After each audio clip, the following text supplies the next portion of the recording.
hear the Don Pedro comes this night to Messina. He was 3 leagues off when I left him.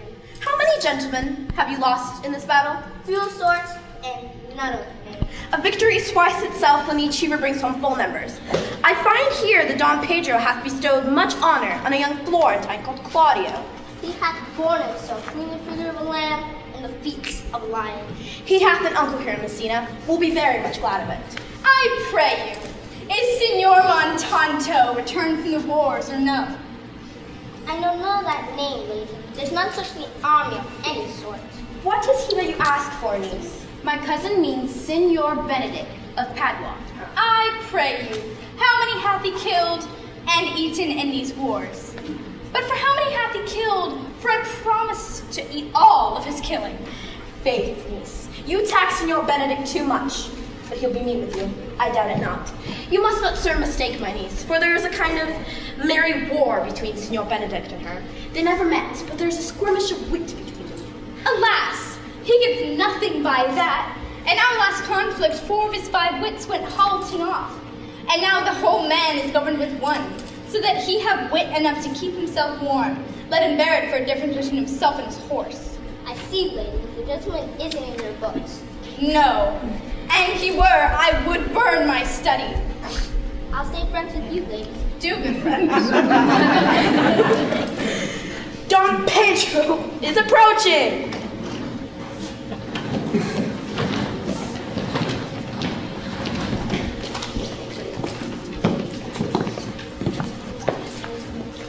Good Signor Leonardo, have you come to meet your trouble?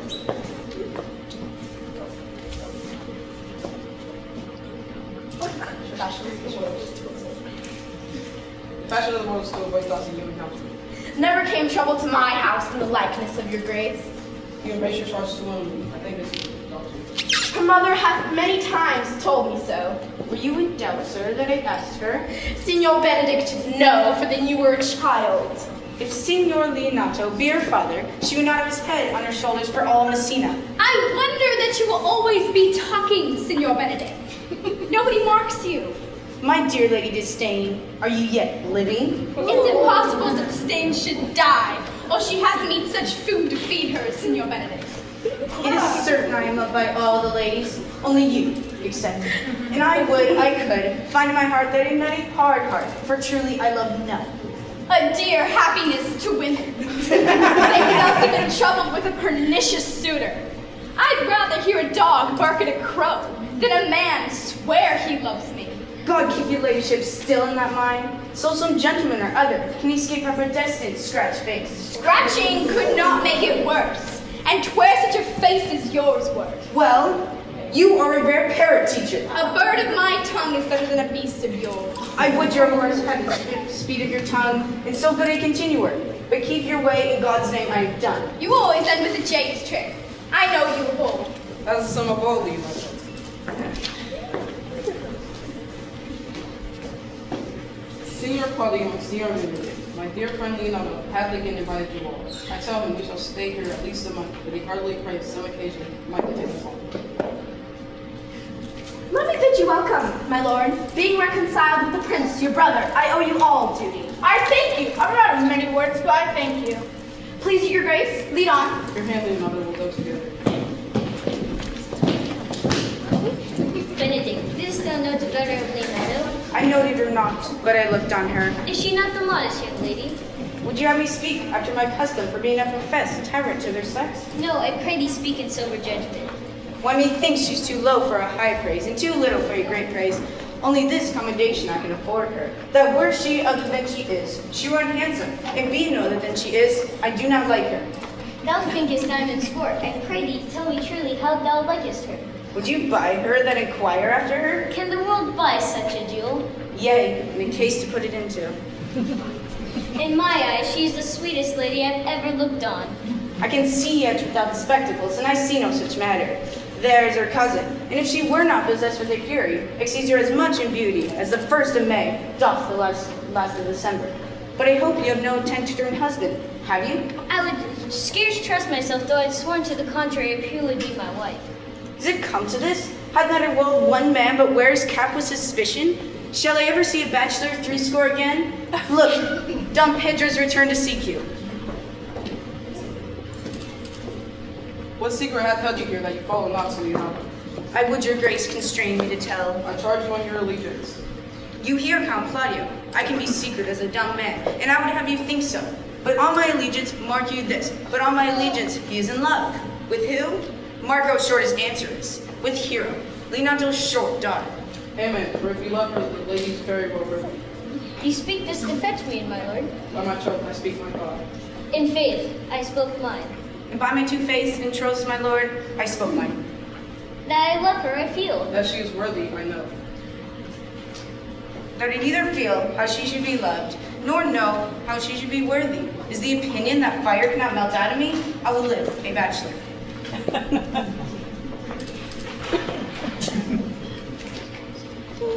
If ever thou dost fall, no.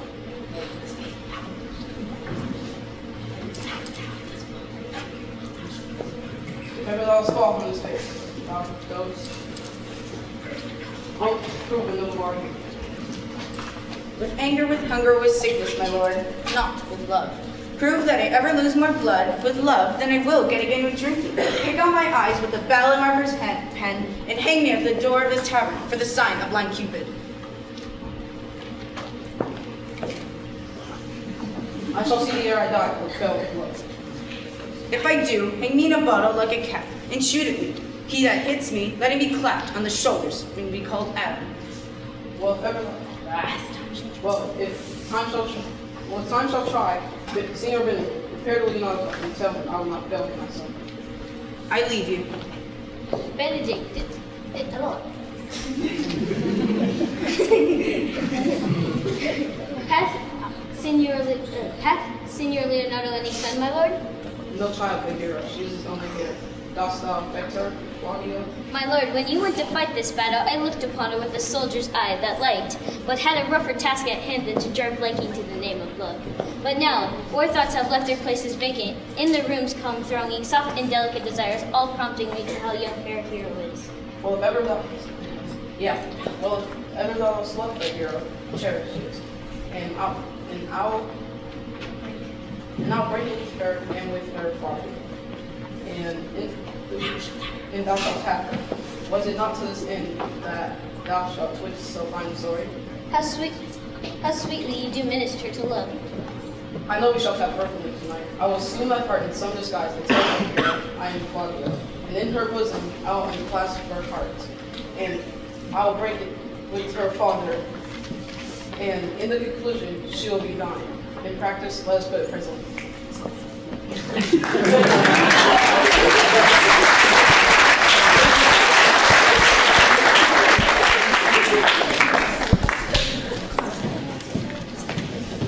Why are you thus up to measure sad? I cannot hide where I am, unless be sad when I have cause.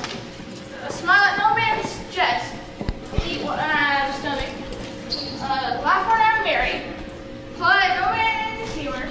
Although I cannot be satisfied and honest man, it must not be denied on the plain human ability. Yea, but you must not make full show of this, till you may do it without controlment. You have of late stood against your brother, and he hath taken you newly into his grace, where it is impossible that you should take true root by the fair weather that you make yourself. I'd rather be a canker in the head than I'd rather think history. If I had my mouth, I'd bite. If I had my liberty, I'll do my liking. In the meantime, let me be that I am and seek not to alter me. What news, Claudio? I've come yonder from Great Supper, and I can give you intelligence on an intended marriage. Will it serve to build any model of mischief on? What is he for a fool that betrays himself? Mary is your brother's right hand. Who? The most exquisite Claudio? Even he. And two, which way looks he? Mary on Hero, the daughter and heir of Leonardo. Very forward, Majesty. This may prove food for my displeasure. That young star hath all the glory of my oath there. Even though, if I come across some enemy way, I bless myself every way. Be both sure and will assist me. To the death, my lord. Let's to the great supper, the cheers greeted the aptitude. The cook, wherefore my mind? Shall we go prove what's to be done? We'll wait upon your lordship.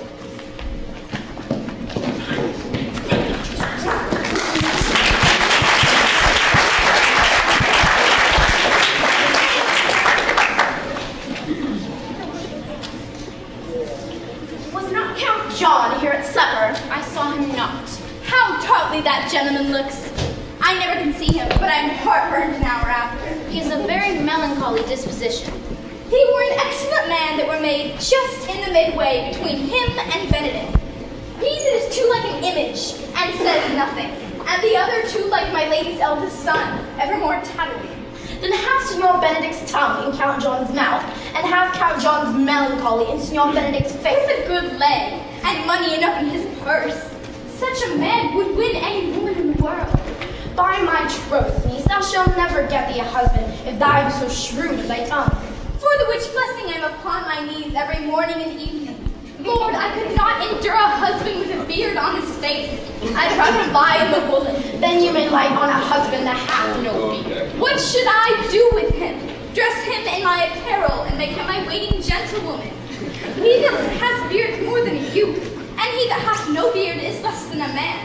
And he that is more than a youth is not for me. And he that is less than a man, I'm not for him. Well, niece, I hope to see you one day fitting with a husband. Not till God make men of some other metal than earth. Would it not grieve a woman to be overmastered with a piece of valiant dust?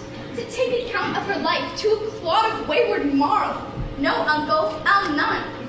Niece, you apprehend shrewdly. I have a good eye, uncle. I can see a church by daylight. Revelers are entering.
With your friends. So you walk softly and look sweet and say nothing. I'm yours for the walk. With me in your company. I may say so when I please. And when pleases you to say so?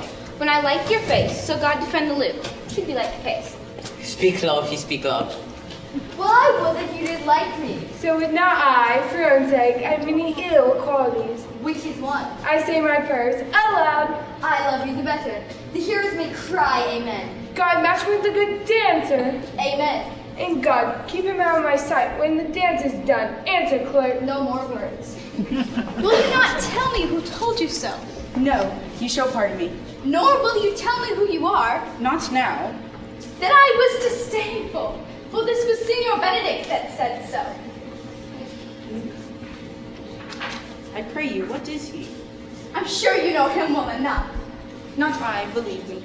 Did he never make you laugh? Who is he?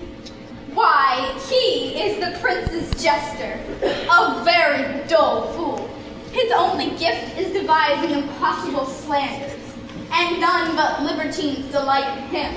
And the commendation is not in his wit, but in his villainy, for he both pleases men and angers them, and they laugh at him and beat him. I am sure he is in the fleet. I would he afforded me. When I know the gentleman, I'll tell him what you said. Do that he'll break a comparison or two on me, which pre-adventure, not marked, not laughed at, strikes him into a melancholy.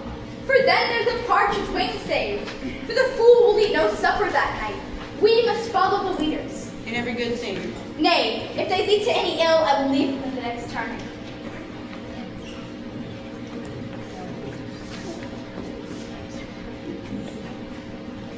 Are you not Signor Benedict?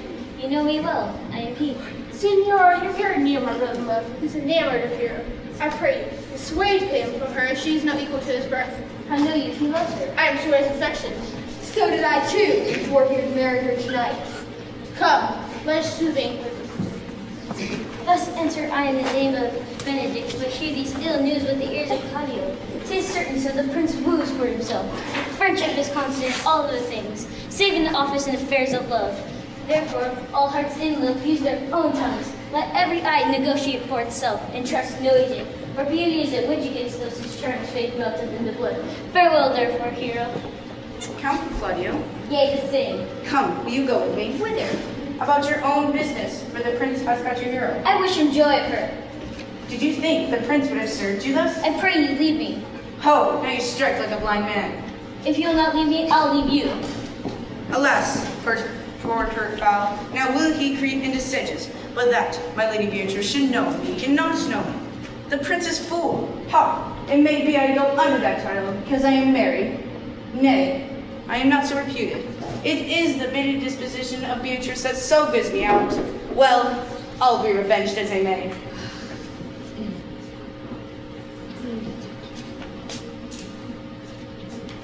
The lady Beatrice hath a quarrel with you. The gentleman at dance who told her she is much wronged by you. Oh, she misused me, past the endurance of a block, not thinking I had been myself. That I was the prince's jester, that I was duller than a great thought, huddling jest upon jest, and I stood there like a man at a mark, with the whole army shooting at me.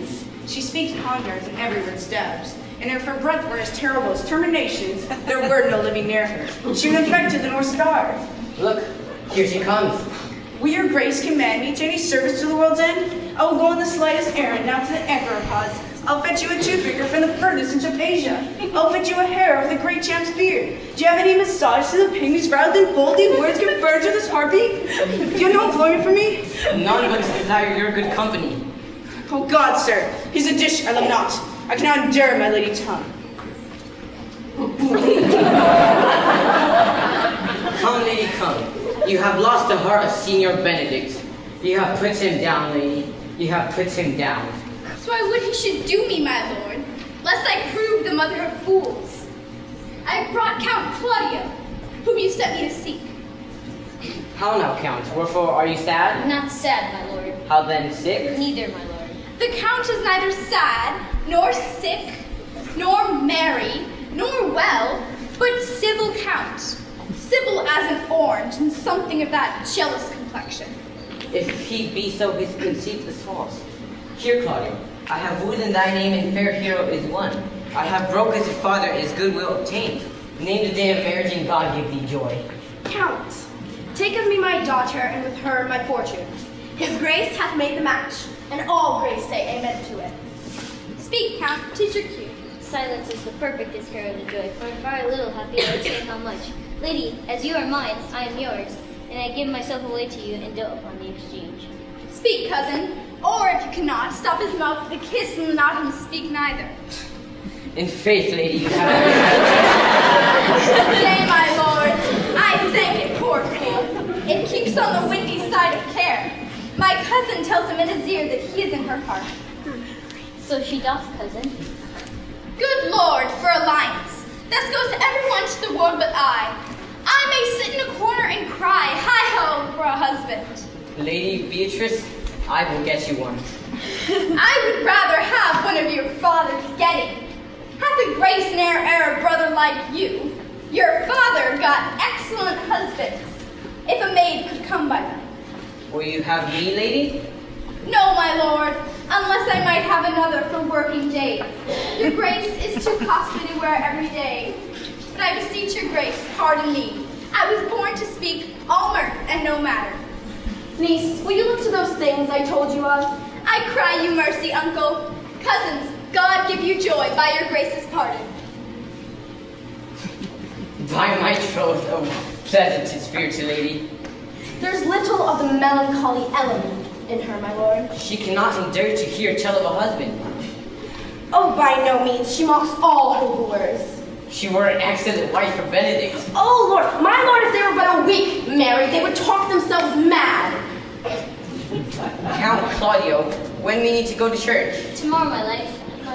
When time goes on crutches till love has all of his rights. No. Not till Monday, my dear son, which is hence just 7 nights, and a time too brief to have all things answer my mind. Come, why you shake your head at so long of reading. But I warrant thee, Claudio, the time shall not go dully by us. I will in the interim undertake one of Hercules' labors, which to bring Signor Benedict and Lady Beatrice into a mountain of affection, the one with the other. If you three will administer such assistance, I will guide you. My lord, I am for you, though it cost me 10 nights watching. And I, my lord. And you too, gentle hero? I will do any modest office, my lord, to help my cousin to a good husband. And Benedict is of a noble strain, of approved valor and confirmed honesty. If we can do this, Cupid is no longer an archer. His glory shall be ours. Come, I will tell you my drift.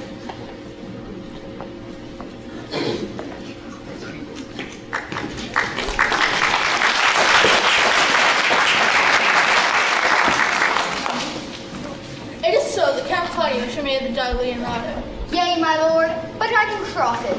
How canst you cross this marriage? I think I told your lordship how much I am in favor of Margaret, Lady Hero's gentlewoman. I remember. I can, any unseasonable London night, I want her to look out of her mistress's chamber window. What life is not to be the death of this marriage? Go! Find Don Pedro and Count Claudio alone. Tell them that you know that Hero loves me. They will scarcely believe this is our trial. Offer them instances, which bear no less likelihood than to see me in a chamber window. Hear me call Margaret Hero, hear Margaret term me Claudio, and bring them to see this the very night before the intended wedding. Be cunning in the work of this, and thy fee 1,000 ducats. Be you cause and accusation, and my cunning shall not shame me. I'll presently learn the day of the marriage.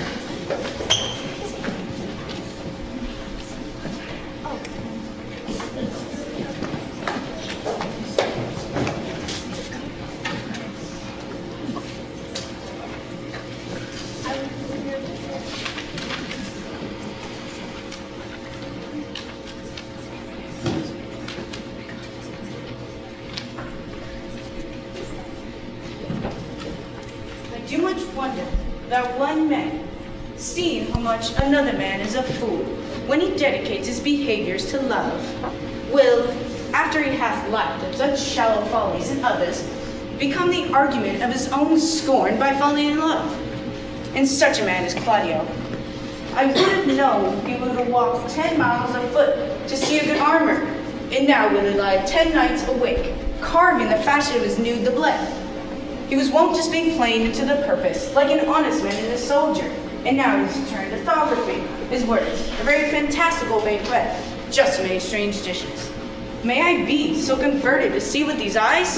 I cannot tell. I think not. One woman is fair, yet I am well. Another is wise, yet I am well. Another is virtuous, yet I am well. But till all graces be in one woman shall not come on my grace. Rich, she shall be, that's certain. Wise, or I'll none. Virtuous, I'll never cheapen her. Fair, I'll never look on her. Mild, or come not near me. Of good discourse, an excellent musician, and her hair shall be of what color please God. Look, the prince and Monsieur Love, I'll hide in the arbor.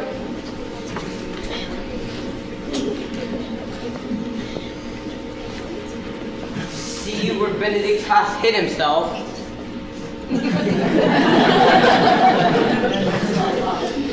Come, Leonardo. What was it you told me of earlier today that your niece was in love with Signor Benedict?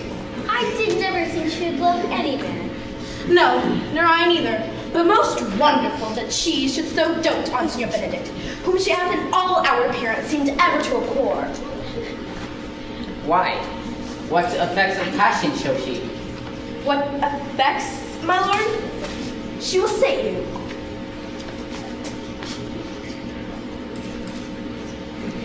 You heard my daughter tell you how. She did indeed. How? How, I pray you? Has she made her affection known to Benedict? No, and swears she never will. That's her torment. She did indeed, so your daughter says. Shall I say she that often countered him with scorn to write to him I love him? This says she now when she's beginning to write to him, for she'll be up 20 times a night, and there she will sit in her small bed. She had read a sheet of paper. My daughter tells all. Then she tore into 1,000 pamphlets and railed at herself that she should be so modest to write to one that she knew would flout her. And down upon her knees she'll fall, weeps, sobs, beats her heart, tears her hair, prays, curses. Oh, sweet Benedict, God give me patience. Yes, indeed. My daughter says so. And the ecstasy has so much overborne her that my daughter is sometimes feared she will do a desperate outrage to herself. Shall we go seek Benedict and tell him of her affection? Never tell, my lord. I love Benedict well, and could wish he would modestly examine himself to see how unworth he is so a good lady. Dinner. My lord, will you walk? Dinner is ready. If he do not dote upon her after this, I'll never trust my expectations. Come, let there be the same net spread for her. That must your daughter and her gentlewoman carry. Come, let us send her to call him into dinner. This could be no trick. The conference was sadly born. They have the truth of this from Hero. They seem to pity the lady. It seems her affections have her full bent. Love me? Why, it must be requited. I may chance have some odd quirks and remnants of wit broken on me, because I have railed so long against marriage. But doth not the appetite alter? A man loves the meat in his youth that he cannot endure in his age. Shall quips and sentences and these paper bullets of the brain awe a man and the career of his humor? No! The world must be peopled. When I said I would die a bachelor, I did not think I would live to our married. Look, here comes Beatrice. By this day, she's a fair lady. I do spy some marks of love in her.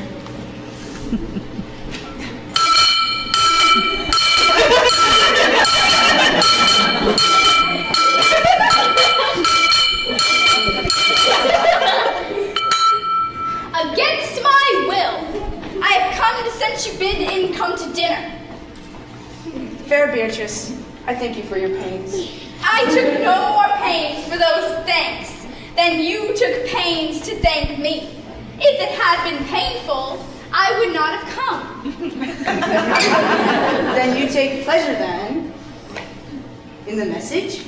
Yea, just so much as you may take upon a knife's point and choke a doll withal. You have no stomach, senor? Fare you well. Ha! Against my will, I am sent to bid you to come into dinner. There's a double meaning in that.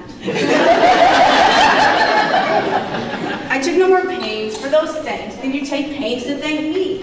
That's as much to say, any pains I take for you is as easy as thanks. If I do not take pity on her, I am a villain. If I do not love her, I am a knave. Oh, go get a picture.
Good Margaret, tell me to the parlor. There shalt thou find my cousin Beatrice. Whisper her ear that I and Ursula walk in the orchard and our whole discourse is all of her. I'll make her come, I warrant you. Now, Ursula, when Beatrice doth come, our talk must only be of Benedict. And I do name him, let it be thy heart to praise him more than ever man did marry. My talk to thee must be how Benedict is sick in love with Beatrice. Look, where Beatrice, like a lapwing, and close by the ground near our conference. The pleasantest angling is to see the fish cut with their golden oars the silver stream and greedily devour the treacherous bait. So angle we for Beatrice, who ye now couch to a fine coverture. Fear you not my parlor dialogue.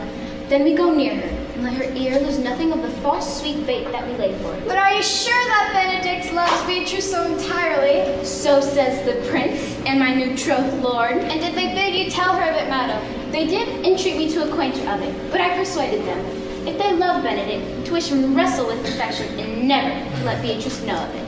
Why did he so? Doth not the gentleman deserve a worthy companion as Beatrice? O God of love, I know he doth deserve as much as may be yielded to a man, but nature's never framed a woman's heart of prouder stuff than that of Beatrice. Sure, I think so. And therefore certainly were not good she knew his love, lest she make sport of it. Why, you speak the truth. I never yet saw a man, how wise, how noble, young, have rarely featured, but she would spell him backwards. If fair-faced, she would swear the gentleman should be her sister. If speaking, why vane blown with all winds. If silent, why block moved with none. It were a better death to die with moths, which is as bad as die with ticks. Sure. Such carping is not commendable. But who dare tell her so? If I should speak, she would mock me into air, laugh me out of myself, and press me to death with wit. Therefore, let Benedict, like covered fire, consume away in size, waste in ruin. Yet tell her of it, hear what she will say. No, rather I will go to Benedict, and counsel him to fight against his passion. And truly I'll devise some honest slanders to stand my cousin with. One doth not know how much an ill word may empoison liking. Go in with me. I'll show thee some attires, and have thy counsel which is the best to furnish me tomorrow.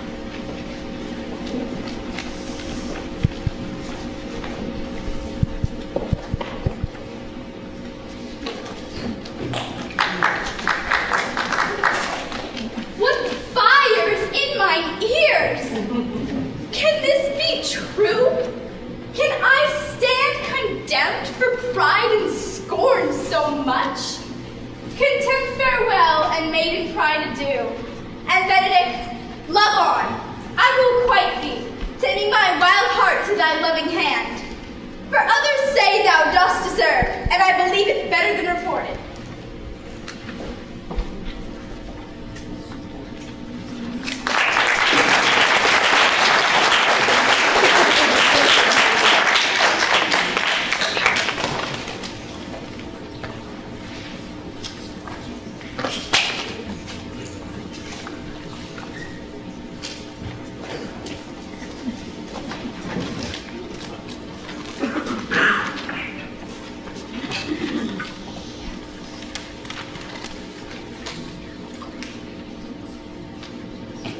My lord and brother, God save you. Good den, brother.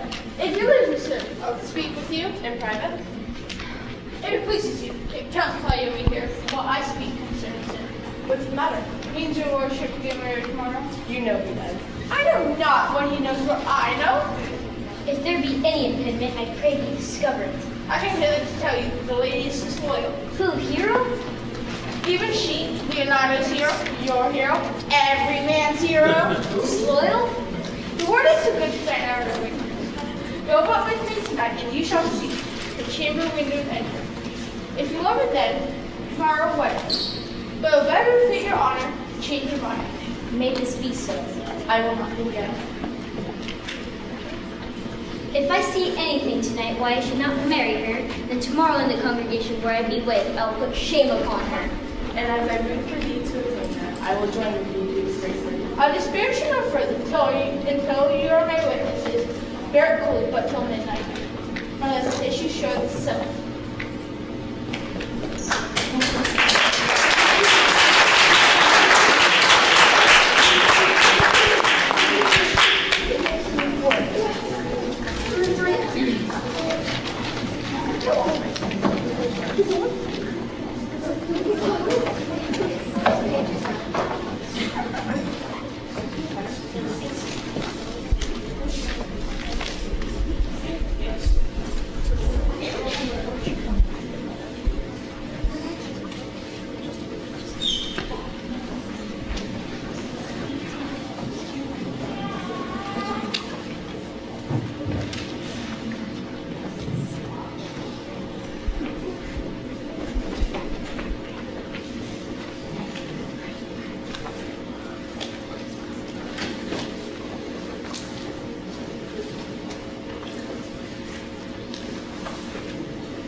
Are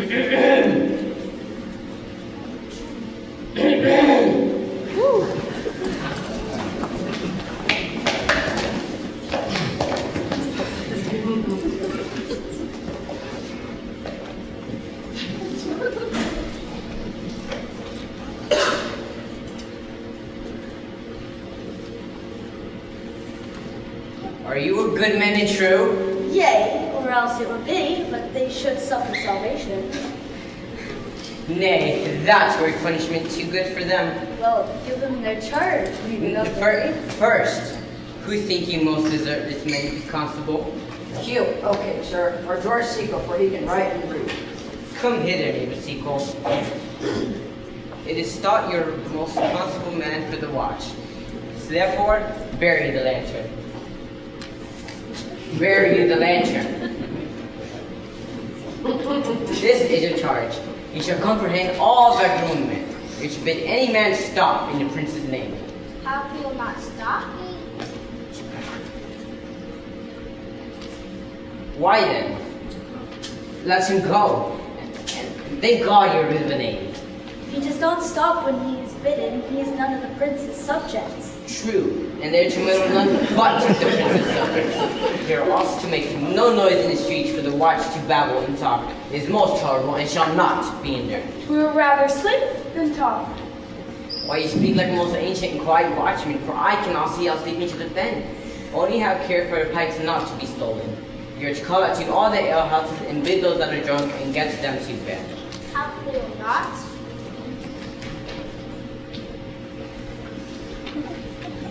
Go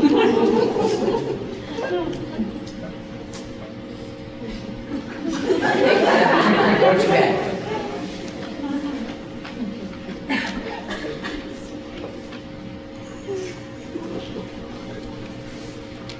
Why, let them alone till they are sober. Well, sir. If you meet a thief, you may suspect him being no true man. The less you meddle with him, the more is for your honesty. If we know him to be a thief, shall we not lay hands upon him? Truly you may, but I believe touch pitch shall be defiled. The most peaceable way, if you do meet a thief, is to let him show himself what he is and steal out of your company. If you hear a child cry in the night, call to the nurse and bid her still it. What if the nurse be asleep at night and will not hear us? Why then depart in peace and let the child wake her with crying? Well, masters, good night. If there be any winter chances, call upon me. Come, neighbor. Well, masters, we hear our charge. Let's go sit upon that church bench to see the odds men.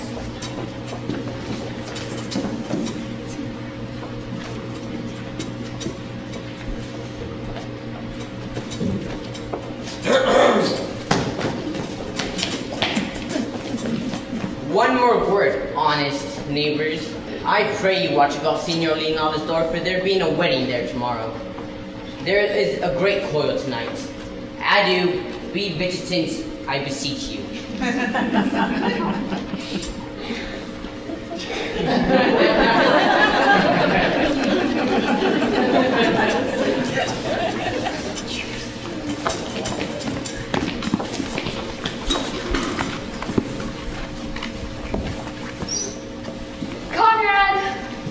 Him at thy elbow.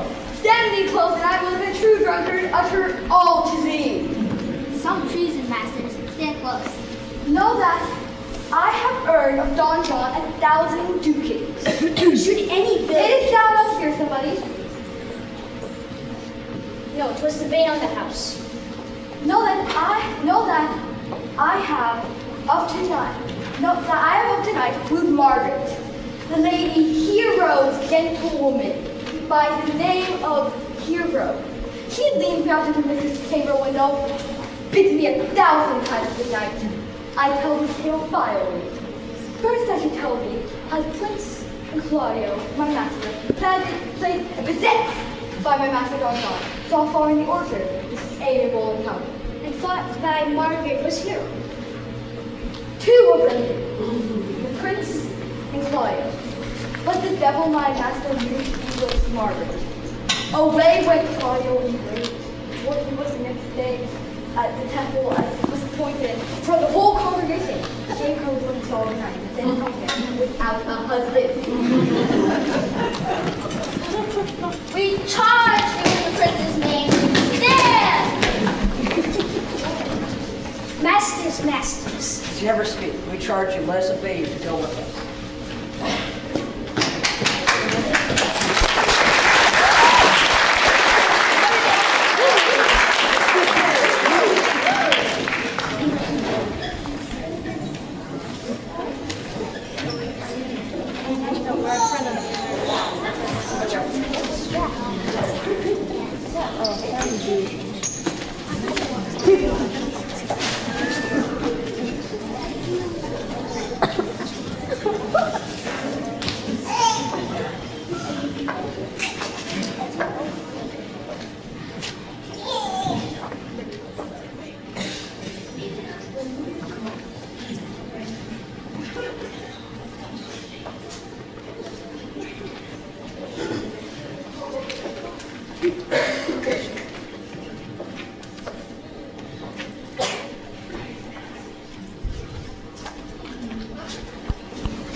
What would you with me, honest neighbors?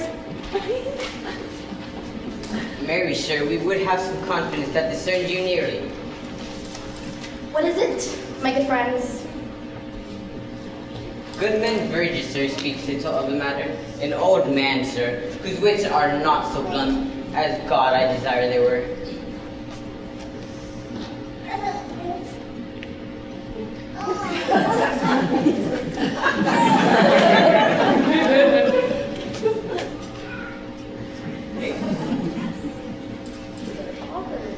Yes, I thank God I am as honest as any man living. That is an old man, and no longer so than I. Comparisons are odorous. Neighbors, you are tedious. It pleases your worship to say so, but if I were as tedious as the king, I could find it in my heart to bestow it on all your worship. All thy tediousness on me.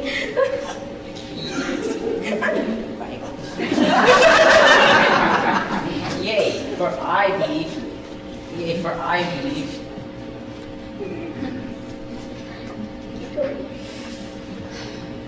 One word, sir. Our watch have indeed apprehended two auspicious peoples, who we would have examined before your worship. I would fain know what you have to say. Mary, sir, our watch tonight have taken a couple as of errant knaves as anyone in the sea.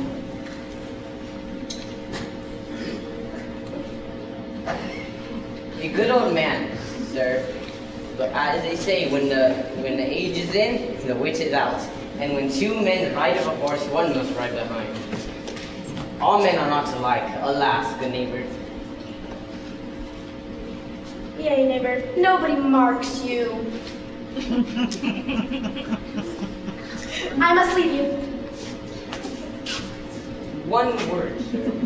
Our watch have indeed apprehended two auspicious characters who we would have examined before your word. Your worship.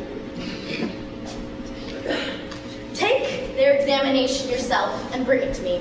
I am now in great haste, as it may appear unto you. It shall be suffragettes. Drink some wine, ere you go, fare you well. Is they for you to give your daughter to her husband? I'll wait upon them. I am ready.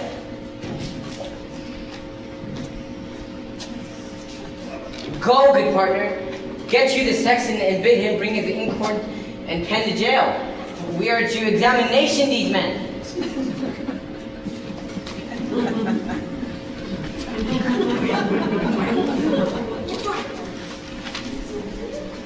Your spirit for no wits, I warrant you.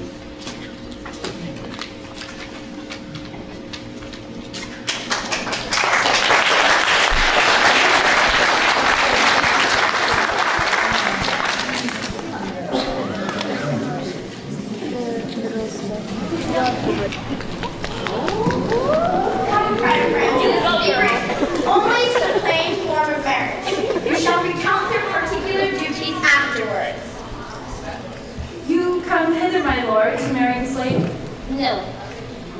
To be married to her, friar. You come to marry her. Lady, you come hither to be married to this count? I do. If either of you know any inward impediment why you should not be conjoined, I charge you on your souls to utter it. Know you any hero? None, my lord. Know you any count? I dare make his answer none. What men dare do, what men may do, and daily do, not knowing what they do. Stand thee, my friar. Father, by your leave, free me from this unconstrained soul and give me this maid, your daughter. As freely, son, as God did give for me. And what have I to give back, whose worth might counterpose this rich and precious gift? Nothing, unless you render her again. Sweet prince, you learn me noble thankfulness. There, Leonardo, take her back again. Give not this rotten orange to your friend. She's but the sign of semblance in her honor. Behold, how like a maid she blushes here. What authority and show and truth can cunning sin cover over itself withal? But would you not swear all that you see her, that she were made by these exterior shows? For she is done. She knows the heat of luxurious bed. Her blush and guiltiness, not in modesty. What do you mean, my lord? Not to be married, not to knit my soul to its approved wanton. My lord, if you in your own proof had vanquished the resistance of her youth and made defeat of her unfaithfulness. I know what you would say. If I know her, she would say she did embrace me as a husband. No, Leonardo, I never tempt her with words too large. But as a brother to her sister, shown vastful sincerity and comely love. And seemed I ever otherwise to you? How on these seemings? You seem to me as Diana and her orb, as chaste as the bud ere be blown. But you are more temperate in your blood than Venus. You, or those pampered animals that rage in savage sensuality. Is my lord well that he doth speak so wide? Sweet prince, why speak not you? What should I speak? I stand dishonored that have linked my dear friend to a common stale. Are these things spoken, or do I but dream? Sir, these things are spoken, and these things are true. True? Oh, God! Let me but move one question to your daughter, if by that fatherly and kindly power that you have in her, bid her answer truly. I charge thee do so, as thou art my child. Oh, God, defend me! How I am beset! What man were you to talk with you last night out on your window between 12 and 1? Now, if you are a maid, answer to this. I talked to no man at that hour, my lord. Why then, you are no maid. Leonardo, I am sorry you must hear this, but upon mine honor myself, my brother, and this grieved count, we did see her at those hours last night, talk with a ruffian at her chamber window, who hath confessed the vile encounters they have had 1,000 times in secret. Fine, fine. They're not to be named, my lord, not to be spoken of. There's not chastity enough in language without offense to them. Thus, pretty lady, I'm sorry for guiding in this government. O hero, what a hero hadst thou been, if half thy outward grace had been placed about thy thoughts of counsel of thy heart, but fare thee well, most foul, most fair. Farewell. But and so for thee I'll close up all the gates of love, and there on my eyelid shall conjure hang, to turn all beauty into thoughts of harm, and never will it be more gracious. Are these things spoken, or do I but dream? Wait, hath no man's dagger here a point for me? Oh my goodness. How now, cousin? Wherefore sink you down? Come, let us go. These things come to light. Smother us in our thoughts. How doth the lady? Dead, I think. How? Uncle! Hugo! Why, hero! Uncle! Signor Benedict! Friar! O fate, take not away thy heavy hand. Death is the fairest comfort for her shame that may be wished for. How now, cousin hero? Have comfort, lady. Dost thou look up? Yea, wherefore should she not? Wherefore, why doth not every earthly thing cry shame upon her? Could she here deny the story that is printed in her blood? Do not live, hero. Do not open thine eyes. Sir, be patient. For my part, I am so tired of whether I know not what to say. On my soul, my cousin is blind. Lady, were you a bedfellow last night? No, truly not. Although until last night I have this token of Benedetto. Confirmed! Confirmed! That a stronger maid, which was before barred up with ribs of iron. Would the two princes lie? Would Claudio lie that loved her so, that speaking of her foulness washed it with tears? Hence from her! Let her die! Hear me a little. Trust not my age, my reverence, calling, nor divinity. If this sweet lady lie and guiltless here under some biting error. Friar, it cannot be. Lady, what man is he you are accused of? They know that you accuse me. I know none. O my father, prove that any man with me converse to others unseen, refuse me, hate me, and torture me to death. There is some strange misprison in the princes. Two of them had the very bent of honor, and if their wisdom be missile in this, the practice of it lives in Don John, whose spirits toil in frame of villainess. What shall become of this? What will this do? Pause a while. Your daughter, here the princes left for dead. Let her while be secretly kept in, and publish it that she is dead indeed.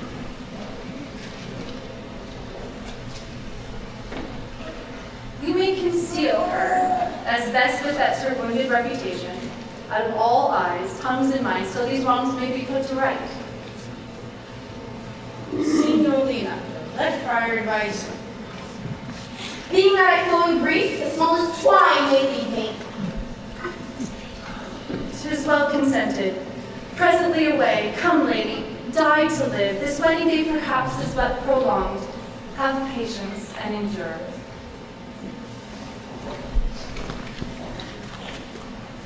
Wait, have you wept all this while? Yea, and I can weep a wax longer. I will not desire that. You have no reason to. I do it freely. Surely, I do believe your fair cousin is wronged. Ah, how much as a man might deserve of me that would right her? Is there any way to show such friendship? A very even way, but no such friend. May a man do it? It is a man's office, but not yours. I do love nothing in the world so well as you. Is that not strange? I was about to protest, but I love you. Well, then do it with all thy heart. I love you with so much in my heart that none is left to protest. Come, bid me do anything for thee. Kill Claudio!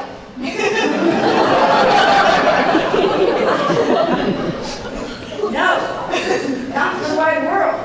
You kill me tonight. Farewell. Tarry, sweet Beatrice. Is Count Claudio not a prude in the height of a villain that has slandered, scorned, and dishonored my kinswoman? Oh God, that I were a man! I would eat his heart in the marketplace. Nay, but Beatrice. Sweet hero, she's wrong. She's slandered. She's undone. But Count Claudio is sweet gallant surely. Oh, that I were a man for his sake, or that I had any man who would be a friend for my sake. But manhood melted into curtsies, and valor into compliments. I cannot be a man wishing, therefore I will die a woman's grieving. Tarry, good Beatrice, by this day I love thee. Use it for my love, some other way, but I swear by it. Think you in your soul that Count Claudio hath wronged you? Yea, as sure as I have a daughter's soul. Enough. I'm engaged. I will challenge you. I will kiss your hand, and so I leave you. By this day, Claudio shall render me a dear account. As you hear me, so from you. Go come to your cousin. I must say she's dead, and so farewell.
assembly appeared. Which be the malefactors? Married that I am in my partner, sir. Nay, that is certain. We have the exhibition to examine. But which are the offenders that are to be examined? There. Masters. Masters, it is proved already that you are a little better known than false ladies. How answer you for yourself? Nay, sir, we are none. A marvelous witty fellow, I assure you. Sirrah, a word in your ear, sir. I say to you, it is thought you are false knaves. Sir, I say to you, we are none. Why, stand aside, for God they are both in sale. Have you written down that they are none? Master Constable, you go not the way to examine. You must call forth the watch that are their accusers. Yea, that's the epic way. Accuse these men. This man said, Sir John, the prince's brother, was a villain. That burglary as ever was committed. Write down Prince John the villain. Write down Prince... Why, this is flat perjury to call Prince's brother villain. What heard you him say else? Mary that he received 1,000 ducats of John for accusing the lady hero wrongfully. Flat burglary as ever was committed. Yea, by the mass that is. What else, fellow? And Count Claudio upon his word disgraced him for the whole assembly and not spared her. O villain, thou wilt be condemned to everlasting redemption for this. What else? That is all. And this is more, masters, than you can deny. Prince John is this morning secretly stolen away. Hero was in this manner accused, and in this very manner refused. And upon the grief of this that suddenly died, Master Constable, let these men be bound and brought to Leonardo. I will go before them and show him their examinations. Come, let them be opinions. Away! You're an ass! You're an ass!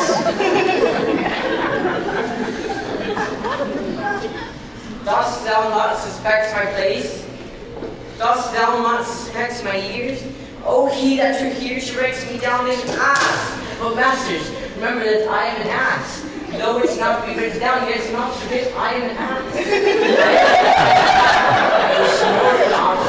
Which more a houser, and which more as pretty as a piece of flesh as any Messina.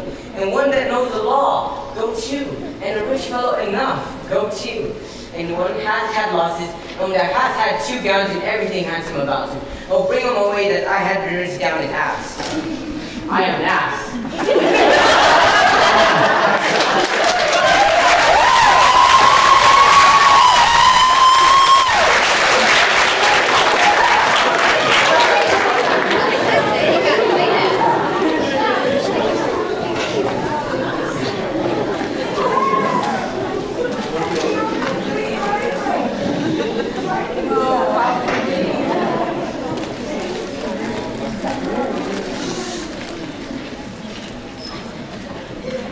Good day, Leon. Good day to you, sir. Here you, my Yes, lord. haste, Leon. Some haste, my lord? Well, very well, my lord. Are you so hasty now? Well, all is one. Hey, do not quarrel with us, good young man. Nay, never lay thy hand upon my sword. I fear thee not. Be true, my hand should give your age should cause the fear. In faith, my hand meant nothing to my sword. Tush, tush, man. Never fully or just at me. I speak not like a dotard nor fool. No, Claudio, thou hast wronged mine innocent child to me, that I am forced to lay my reverence by Anne. With gray hairs and bruised in many days, do challenge thee to trial of a man. I say thou hast belied mine innocent child.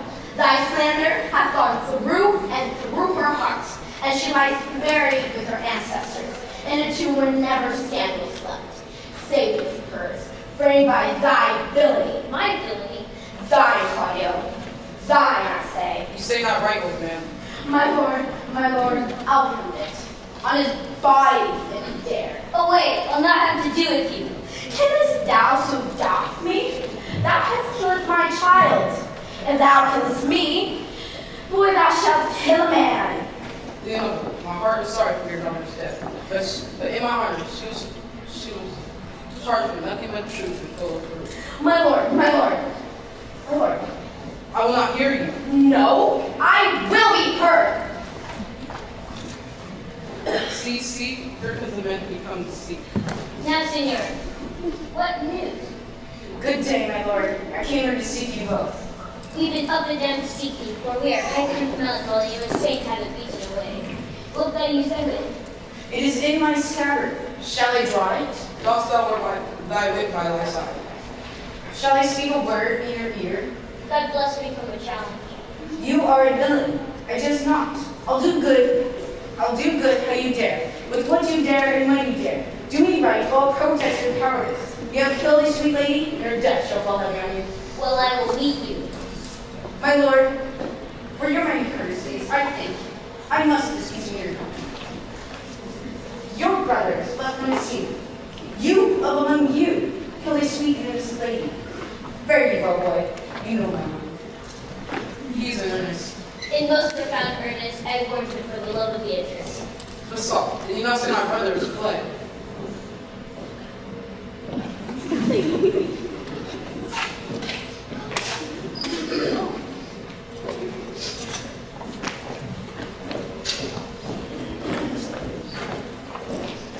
How now? Some of my men bound. My brother's been bound. Hearken after their offense, my lord. Officers, what's their offense? Mary, sir, they have committed false reports. Moreover, they have spoken untruths. Secondarily, they are slanders. Sixth and lastly, they have belied the lead. Thirdly, they have verified unjust things. And to conclude, they are lying knaves. First I ask thee, what's their offense?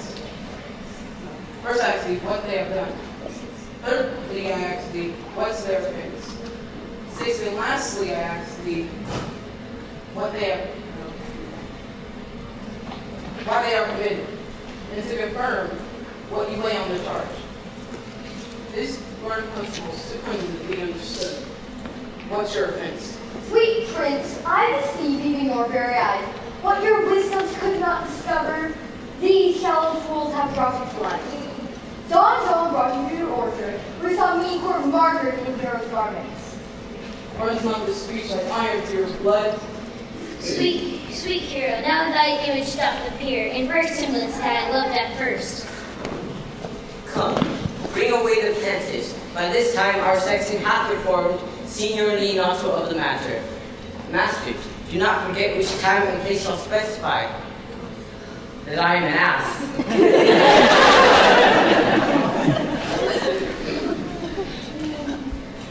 Art thou the slave that with thy breath hath killed mine innocent child?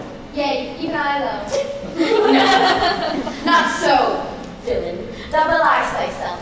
Here stand a pair of honorable men. The third is fled that had a hand in it. I thank you, princes, for my daughter's death.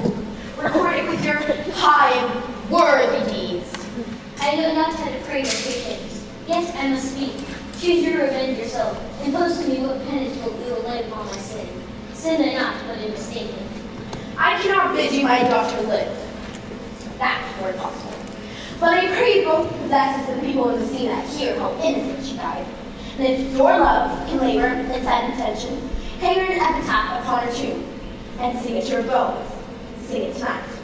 Tomorrow, come you to my house, and since you could not be my son-in-law, be yet my nephew. My brother hath a daughter, almost the exact copy of my childhood's day, and she alone is heir to both of us. Give her the right you should have given her cousin, and so dies my revenge. Oh, noble sir, I do embrace your offer, and dispose for henceforth for poor Claudio. Tomorrow then, I expect your coming. This naughty man shall face to face be brought to Margaret, who, I believe, will have him all was wrong. No, by my soul she was not, nor knew not of what she did was spoken, but always has been just and virtuous in any way that I do know by her. Moreover, sir, which is not indeed written in white and black, this plaintiff here, the offender, did call me an ass. I beseech you, let it be remembered in his punishment.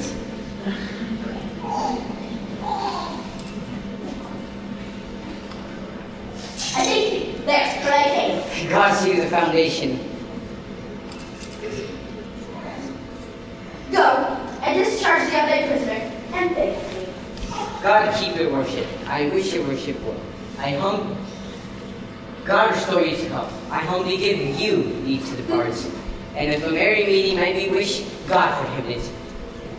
Come near. Until tomorrow morning, Lord. Farewell. Bring you these fellows on.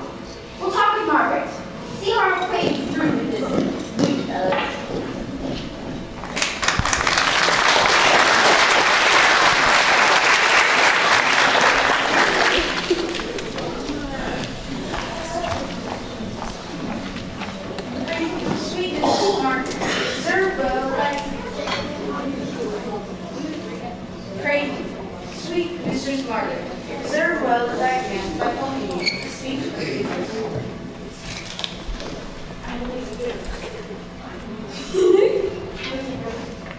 Will you then write me a sonnet in praise of my beauty? In so high a style, Margaret, that no living man shall come over it.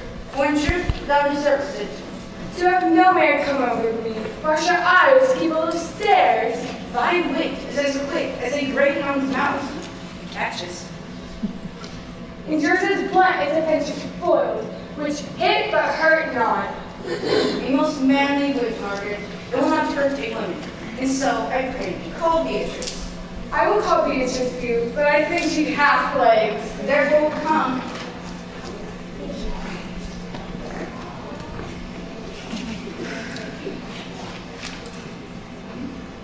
The God of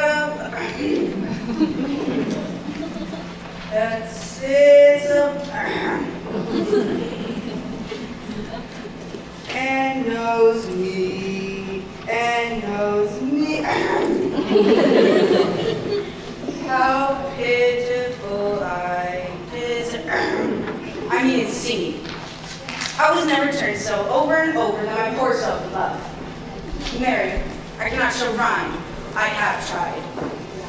I can find no rhyme in lady, but baby in his rhyme. For scorn, horn, a hard rhyme. For school, fool, a battling rhyme. Very ominous ends. Noah's not born under a rhyming planet, nor can it woo in festival terms.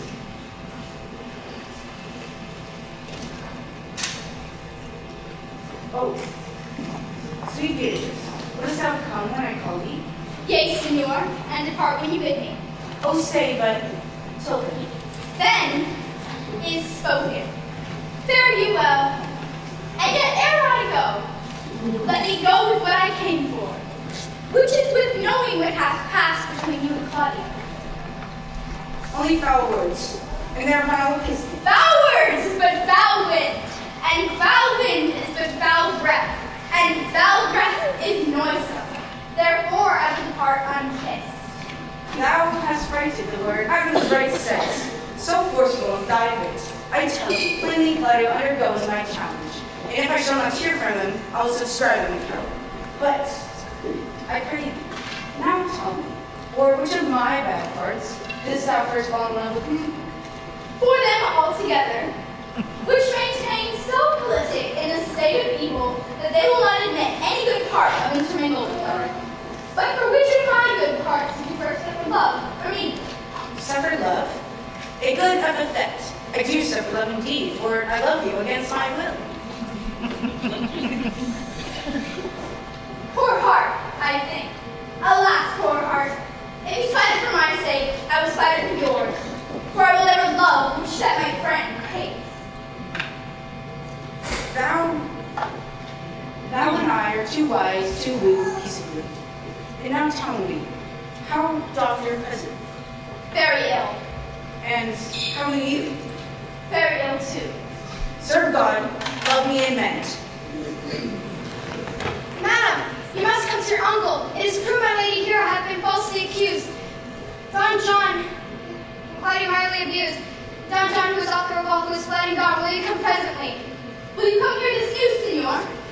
I will live in thy heart and die in thy lap, be burned in thy eyes. And moreover, I will go with thee to thy post.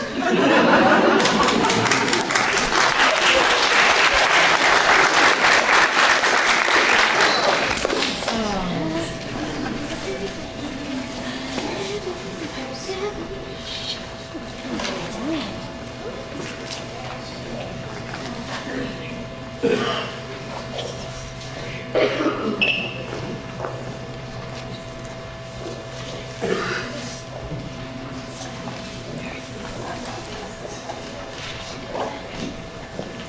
to death by slander's tongues was the hero that lies here.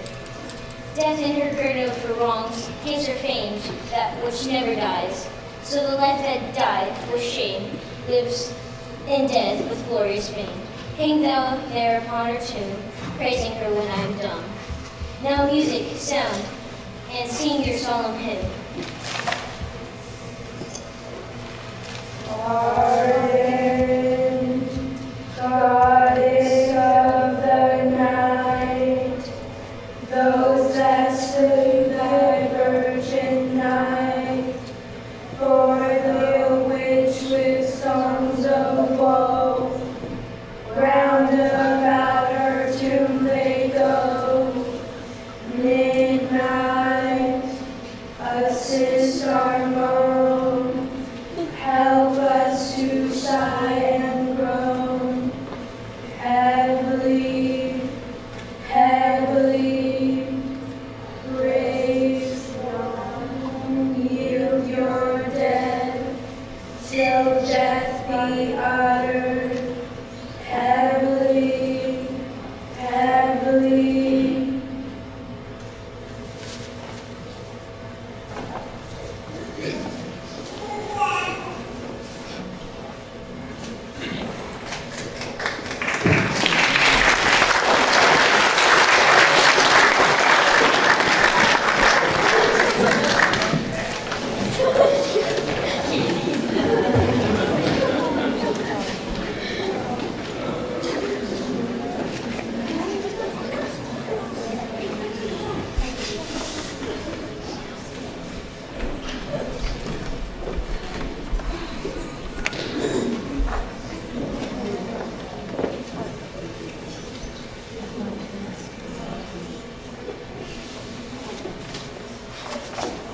Did I not tell you she was innocent?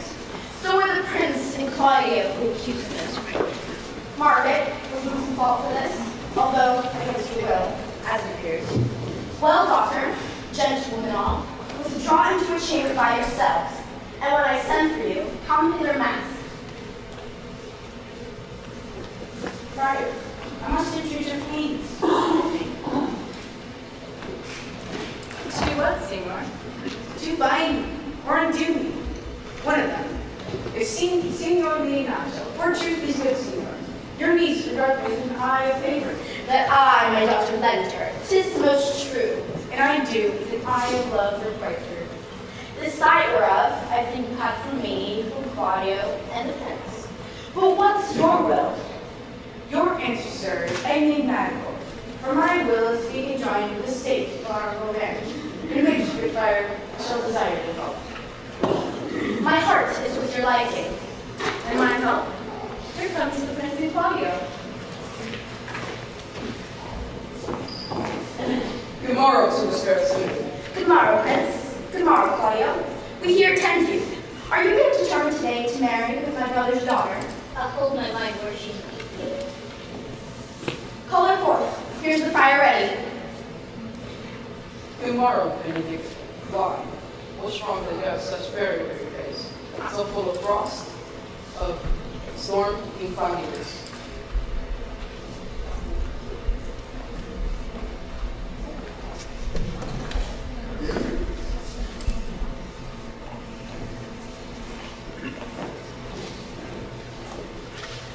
Which lady must I seize upon? The same as she, and I do give you her. What is she's mine? Sweet, let me see her face. No, you shall not. So you take her hand before this friar and swear to marry her. Take my hand before this holy friar. I am your husband if you love me.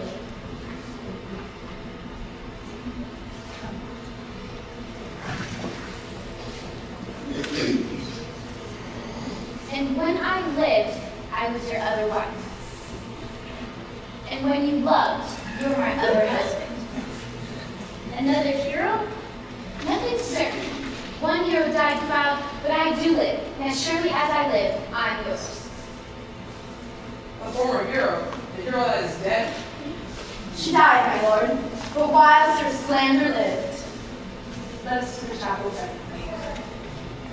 Something verified. Which is Beatrice? I answer that name. What is your will?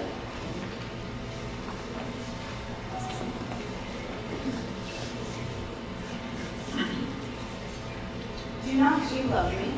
Why no? No more than reason. Why then your uncle, the Prince and Claudio have been seen. They swore you did. Do not you love me? No, no more than reason. Why then, my cousin, Margaret and Ursula are much deceived, for they did swear you did.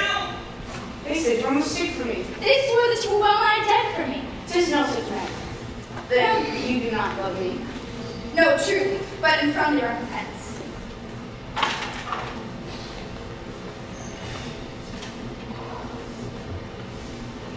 And I'll be sworn upon it that he loves her, for here's a paper written in his own hand, and helping some of his own pure-brain passion to Beatrice.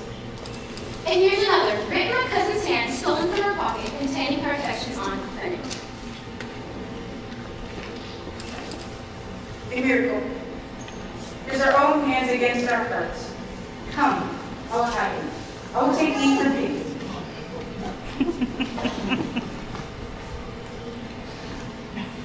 I would not deny you, but by this good day I yield upon great persuasion, and partly to save your life, for I was told you went into consumption. Peace. I'll stop your mouth.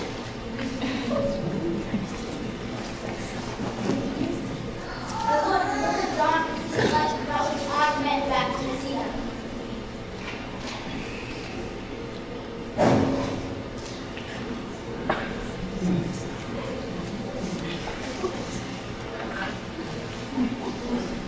Think not of this till tomorrow, my lord. I'll devise great punishments for him.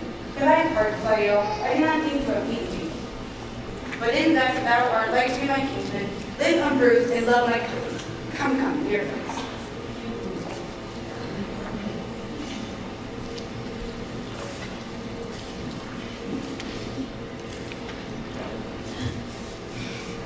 Don't stop Benedict with a miracle. I say, I will tell thee, what prince? A college of woodcrackers cannot help me out of a human. Didst thou think I care for satire or an epigram?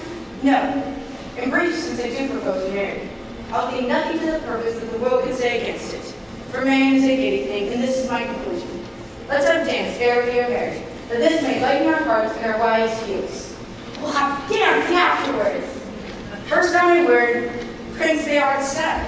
Give thee a wife. Give thee a wife. Give thee a wife. Strike up, beggars.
to a full-blown Shakespeare class. I was really impressed by this, and so were all of us. And so this is for you. Thank you.